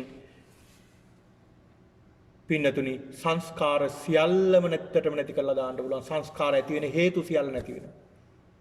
ඒ නැති කිරීමෙන් සියල්ල නැති කරගන්න පුළුවන්කම තිබෙනවා. අන්න එහෙම නැති කරපු උත්තමයෝ පින්නතුනි කීනං පුරාණං නවන් නත්ති සම්භවං විරත්ත චිත්ත ආයතිකේ බවස්මි. කීනම් පුරාණං පැරණි කර්ම එයා නැති කළා. ඒ කියන්නේ පැරණි කර්ම කියලා කියන්නේ මේ මෙතන මොකක්ද? පින්නතුනි මෙතන පැරණි කර්ම කියලා සඳහන් කළේ සංස්කාර. කර්ම නෙමේ සංස්කාර කියන්නේ. පැරණි කර්ම සියල්ල නැති කීනම් පුරාණං. නවන් නත්ති සම්භවං. ආයෙව ඇති වෙන්න දෙන්නේ නැහැ. ඇති වෙන්නේ නැහැ. ඇයි? සියල්ල නැති කරලා. සියල්ලම නැති කළ නිසා උන්වහන්සේලාට රූප පේනවා, ශබ්ද ඇහෙනවා. හැබැයි උන්වහන්සේලා අල්ලගන්නේ හිතක් නැද්ද උන්වහන්සේලාට? හිතක් තියෙනවා. හැබැයි එතනින් එහා සංඥා ගොඩනගා ගන්න යන්නේ නැහැ, සංස්කාරයට යන්නේ නැහැ උන්වහන්සේලා. එතනින් උන්වහන්සේලා එහාට යන්නේ නැහැ. ඒක දැක්කනම් දිත්තේ දිත්තමත්තන්, සුතේ සුතමත්තන්, මුතේ මුතමත්තන්, විඤ්ඤාතේ විඤ්ඤාතමත්තන්. දැක්කනම් ඒක දැක්ක එතනින් ඉවරයි. අපි මොකද කරන්නේ? පස්සෙන් එලෝන්නේ නැද්ද? දැකලා. පස්සෙන් එලෝනෝනේ. අනේ එලෝන එක තමයි නතර කරගන්න ඕනේ. දැක්කනම් ඒක දැක්ක එතනින් ඉවර කරගන්න. ඇහුණා නම් ඇහුණ එතනින් ඉවර කරගන්න. ආන් එතනින් එතෙන්ට ගියාම සියලුම සංස්කාර නැති කරලා ඒකේනා උතුම් චතුරාර්ය සත්‍ය අවබෝධ කරගන්නවා කියලා බුදුහාමුදුරු පෙන්ලා දෙනවා. ඉතින් ඒක නිසා පින්නතුනි මේ උපාදාන ස්කන්ධ පහ නැති කරගන්න එකම ක්‍රමය තමයි මේ පටිච්ච සමුප්පාදය අවබෝධ කර ගැනීම. මේක ඇති වෙන හේතුවත් නැති කරගන්න ආකාරයත් හොඳට නුවණින් විමසලා බැලීම. ඒක තමයි අපිට කරන්න තියෙන වටිනාම දේ. ඉතින් ඒක නිසා අද මේ මොහොතේ සිහිපත් කරගන්න ඕනේ ඒ කාංචනා ආර්යරත්න මහත්මිය මීට තෙමසකට පෙර අභාව ප්‍රාප්ත වන්නට යෙදුණා. එතුමියත් බොහෝ ධර්මයට ලැබිව කටයුතු කරපු කෙනෙක්. ඒ වගේම මම හිතන්නේ අපට ආරංචි වුණා ඒ අසනීපුණ කාලයේ එතුමිය බොහෝ ධර්මයට ලං වුණා. එතුමියගේ ජීවිතය තුලින්ම එතුමිය ධර්මය අවබෝධ කරගත්තා. අන්න ඒක තමයි වටින්නේ. පිනතුනේ ඒක හොඳ අවස්ථාවක්. දැන් අපිට ලෙඩ වෙනවා කියලා කියන්නේ අපි ඇඳට වැටෙනවා කියලා කියන්නේ ඒක අපි හිතන්න ඕනේ අපේ යහපතටයි උනේ කියලා. ඇයි? අපි වෙනදා හැමදාම දුක දැක්කේ අනුන්ගේ ශරීරේ ඉන්නේ. දැන් මගේ ශරීරයෙන් මට දැක් ගන්න අවස්ථාවක් ලැබුණා. මොකද ඒ දුක දැන් Tamanටම උරුම වෙලා තියෙන්නේ. ඒකින්ද ඒ දුක Tamanමයි දැනගන්න ඕනේ. Taman තුලින්මයි මේ ධහම වෙන කෙනෙක් දිහා බලලා හැදෙන ධමයක් නෙමෙයි ඕපනායික. Taman තුලින්මයි මතු කරගන්න ඕනේ. Taman තුලින්මයි මතු. ඒකනේ බුදුහාමුදුරුවෝ පූතිගත තිස්සාමුදුරුව වගේ ස්වාමින් වහන්සේලා අසනීපුනම් දැඩි අමාරුණාම උන්වහන්සේ ළඟට ගිහිල්ලා උන්වහන්සේලාගෙන්ම මේ ප්‍රශ්න කරමින් විමසුවේ තමන්ගේ ශරීරය ගැන. එතකොට තමන්ට අවබෝධ කරගන්න පහසුව තියෙනවා. ඉතින් මේ කාංචනා මහත්මිය තමන්ගේ ශරීරය තුලින් බොහෝ ධර්මය අවබෝධ කරගත්ත කෙනෙක් විදිහටයි අපි දකින්නේ. ඉතින් ඒක නිසා අපි ප්‍රාර්ථනා කරමු බොහෝ පින්කම් සිද්ධ කරගන්නට යෙදුණා. එතුමියගේ ජීවිතේ ඒ වගේම එතුමිය මිය ගියාට පස්සෙත් බොහෝ පින්කම් සිද්ධ කළා පින් අනුමෝදන් කළා. අද මේ සිද්ධ කරගත්තා උතුම් වූ කුසලානුභාව ශක්තිය තුලිනුත් අපි ප්‍රාර්ථනා කරමු ඒ කාංචනා ආර්යරත්න මහත්මියේ සෙනෙහබර ආදරණීය දියණිය දෙමාපියන්ගේ ඒ වගේම සහෝදරියන්ගේ ආදරණීය සහෝදරිය ඥාතිවරිය හිතවතිය එතුමියගේ භවගාමී ජීවිතයට මේ පින් අනුමෝදන් කරමු අනුමෝදන් වේවා අනුමෝදන් වීමෙන් එතුමිය උපදිනා භවයක් පාසා යම් කිසි ආකාරයකින් එතුමියට අභව්‍ය තැනක නොයිපදේවා එතුමියට දීර්ඝායුෂ සම්පන්නිය ලැබේවා මෙබඳු අකල් මරණයකට ගොදුරු නොවේවා එතුමියට මේ භවගාමී ජීවිතයේ අවසන් කොට උතුම් චතුරාර්ය සත්‍ය වහවහ අවබෝධ කර ගැනීමට මේ පින්කම හේතු ආසනා වේවා කියලා සාදු කියලා ප්‍රාර්ථනා කරන්න. ඒ වගේම අද මේ සම්බන්ධ වුණ මේ පින්නතුන්ගේ ඒ වගේම මේ ආර්ය රත්න මහත්මයා සේපාලිකා මහත්මියගේ දෙපාර්ශවයේම ඇතුළු අනිකුත් සියලු දෙනාගේ මිය පරලෝකීය මව් දෙමව්පියන් නැති ඥාතීන් නැති සියලු දෙනා සිහි කරගෙන ඒ සියලු දෙනාටත් මේ පින් අනුමෝදන් කරමු අනුමෝදන් වෙත්වා අනුමෝදන් වීමෙන් ඒ සියලු ඥාතීන් දුකින් අත මිදී උතුම් නිවනින් සැනසෙත්වා කියලා ප්‍රාර්ථනා කරන් පින් අනුමෝදන් කරමු. ඉදං වූ ඥාතිනං හෝතු සුඛිතා හොන්තු ඥාතයෝ ඉදං වූ ඥාතිනං හෝතු සුඛිතා හොන්තු ඥාතයෝ ඉදං වූ ඥාතිනං හෝතු සුඛිතා හොන්තු ඥාතයෝ දෙවියන්ටත් මේ පින් අනුමෝදන් කරමු. සියලු දෙවියන් මේ පින් අනුමෝදන් වෙත්වා. දෙවියොත් නිවනින් සැනසෙත්වා කියලා ප්‍රාර්ථනා කරන් දෙවියන්ටත් පින් දෙමු. තාවතාචයම්මේ සම්පතං පුඤ්ඤ සම්පදං සබ්බේ දේවානුමෝදන්තු සබ්බ සම්පත්ති සිද්ධියා. තාවතාචයම්මේ සම්පතං පුඤ්ඤ සම්පදං සබ්බේ භූතානුමෝදන්තු සබ්බ සම්පත්ති සිද්ධියා. තාවතාචයම්මේ සම්පතං පුඤ්ඤ සම්පදං සබ්බේ සත්තානුමෝදන්තු සබ්බ සම්පත්ති සිද්ධියා. ඒ වගේම මේ සියලු දිනාටත් මේ පින් අනුමෝදන් වේවා. අනුමෝදන් වීමෙන් මේ උතුම් ධර්මානුශාසනයේ කුසලානුභව බලයෙන් මේ සියලු දිනාටත් නිදුක් නිරෝගී බව ලැබේවා. චිරජීවනයේ සැලසේවා. කායික සහනය මානසික සහනය සැලසේවා. යන්නේන ගමන විමන සාර්ථක වේවා. සිතුම් පැතුම් සාර්ථක වේවා. මේ පින්නතුන්ට කායික මානසික සහනයම සැලසේවා. උතුම් අමා මහ නිවනින් සැනසීමට මේ පින්කම හේතු වාසනා වේවා කියලා සාදු කියලා ප්‍රාර්ථනා කරමු. අභිවාදන සීලිස්ස නිච්ඡං වද්දා පචායනෝ චත්තාරෝ ධම්මා වඩ්ඩන්ති ආයුවන්නෝ සුඛං බලං ආයුරාෝග්‍ය සම්පatti සම්පatti මේවච අතෝ නිබ්බාන සම්පatti නාති සමිච්ඡතු.